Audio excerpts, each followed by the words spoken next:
socks before we would put our boots on to walk to school in the middle of winter. Back in the days before all of the helicopter parenting and all the clown world that we live in, when people were just regular people and men were men and women were women, you know, real men and real women, right? I grew up as a real man, just like my dad. Trudging to school. Could be 40 below out. I was going to school. Snow days were different for kids in the north. You know, I don't know about some places in the U.S. where I guess they just missed out, you know, like Arizona. And, yeah, I mean, obviously in Arizona they get snow in the mountains up in, like, you know, Flagstaff, I suppose. But kids that lived in places that did not have snow, I mean, if they got snow, if it was like once in 100 years they got snow, if there was like 1 inch of snow on the ground, man, they shut it all down. You know, it's not like that for kids in the north. You're going to school. You know, you listen to the radio, oh, such and such schools are closed today because they got, you know, 4 feet of snow. Okay, but those other places that got 2 feet of snow, you're going to school, buddy. So that's the way it was. Mothers had lots of bread bags on hand. Okay, now the whole idea was to keep our socks and feet dry, right? That's the mentality. I mean, we're talking about housewives here who weren't Arctic explorers. You know, they just wanted to take care of the kids' feet, and that's very commendable.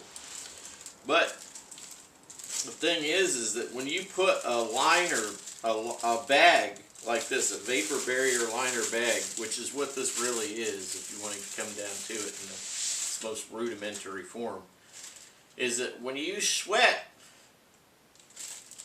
the sweat is staying in your sock. Sweat staying in your sock. It's not going anywhere. It's staying in your sock. Your foot's still wet. But you know, it is warmer. It does because it's plastic. It's going to keep your foot warmer, right? But anyway, their idea was to keep water out, right? But the housewives of the time were not thinking about the sweat that's inside in the sock, right, coming from your foot and your leg. They were just thinking about keeping the water out from the outside, you know, from like slush and things like that. But the ideal is to keep your insulation dry, okay? To keep your insulation dry. And this is the reason why we still have companies that make down sleeping bags, because they have started to use materials that will basically act like a vapor barrier liner. So what happens is the inside material of some high-end down sleeping bags will be just like this, right? It'll be just like this plastic bag. Basically, it'll be a nylon material with a PTFE backing. Keeps the moisture from your body, the vaporization from your body, from going through and getting into the down. Okay, so it keeps the down from getting wet from your vapor coming from your body, okay, when you sweat. Which, of course, you're going to be clammy a little bit. But it keeps the down dry. And then on the outside material of the sleeping bag is the same material. A lot of companies have used event is a popular material for that, because it's lightweight and, you know, I mean, you got a lot of down when you're going for these high-end sleeping bags, like, you know, that are rated for very low temperatures. Now, those bags, pretty much, you're looking at like Arctic and Antarctic expeditions, right? You're trying to keep the moisture out of the down, but you still want to be warm, right? So, down will still be warmer, well, it will still keep you warmer than any synthetic. You know, I have a synthetic Antarctica bag, right? Now, the thing about that is that since it's a lamellite synthetic insulation, it guarantees me that I will never be in a bad situation because of the insulation that's used in the bag. I will never be in a bad situation. I will always be able to get warm in a lamellite bag. If you have a similar bag that the insulation is down, even though it might have waterproof, vaporproof material to keep the condensation out of the down, if that material gets compromised in any way, form, or fashion, then the down will get compromised. You see what I'm saying? So I stay away from down because I'm a person who sweats anyway. So it's not good for me unless I'm really just not doing much of anything, right? A down parka, on the other hand, a down parka would be good for sitting around a base camp. Down parka would be good for standing on the back of a sled if you're a dog sledder. But again, you're going to want the high-end parka. You don't want the $200 or $300 parka, because that's not good. That will eventually get condensation inside. You're looking at $1,000 plus parka if you want a really good parka for extreme weather. You're looking at $1,000 to $2,000. Okay, most people are not looking for that.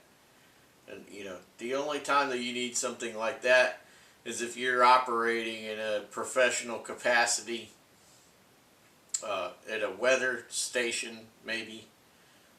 You're down in Antarctica on an expedition where it's cold and dry, that sort of thing, right?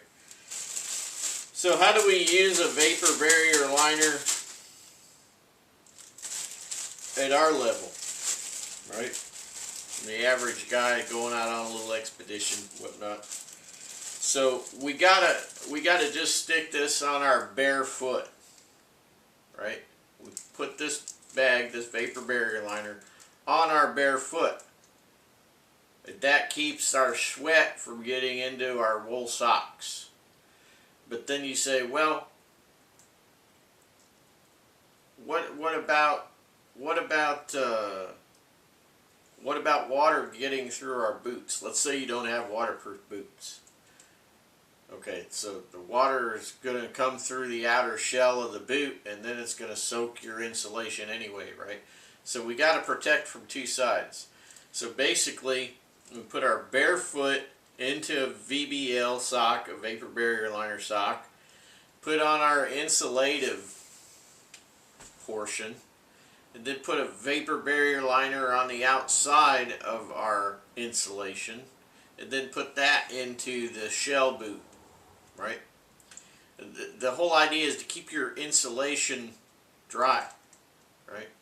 Sounds like a whole lot of stuff, doesn't it? Yeah.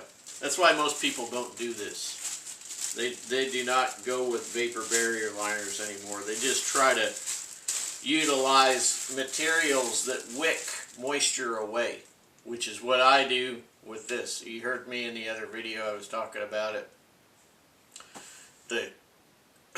The wool trousers wick the moisture out of the inside of my mucklucks and it evaporates off. So, yeah.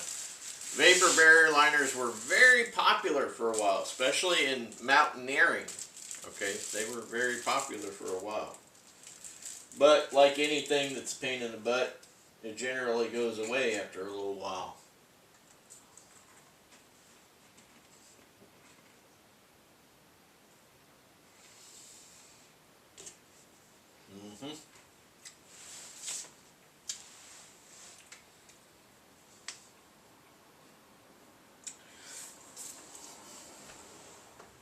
Well, we've talked about clothing that we wear. We have talked about footwear. We want to talk about. We're gonna want to talk more about stuff for your hands and stuff for your face and your head and your eyes, because we've got UV light to deal with, right? So as you can see, I'm always wearing these dark sunglass covers. Serves a couple of purposes. You know, we got all of this facial recognition technology and AI and all this stuff that's evil. I feel that it's evil, and obviously it's being used for evil purposes at this point anyway. But we have to protect our eyes from UV light.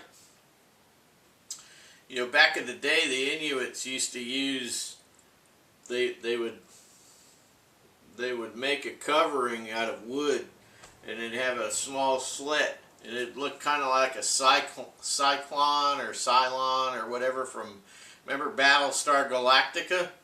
You know, it had this thing went back and forth on their robot guys. Anyway, they would make themselves a set of sunglasses, basically, the Inuits would, and it had a slit. So it was away from the eyes, and it kind of made a dark area behind here, and then you could just look out through this slit, and it would keep you from getting snow blindness. Of course, that's very, you know, primitive technology nowadays. I mean, now we just have coated lenses, and it blocks the UV light. And I get a lot of UV light out of my window here in the front. Anyway, so I'm protecting my eyes from UV light, and I'm giving myself a little bit of facial recognition protection, right? Just a little bit. But everybody knows who I am anyway. You know, they all know me. Talking about the powers out there that be. You know, they know who I am. Yeah, that's why when I say, you gonna come mess with me? They don't. Yeah. Alright. That says that our 15 minutes are already up. Okay. We will come back and we will talk about some gloves. Okay? See you there.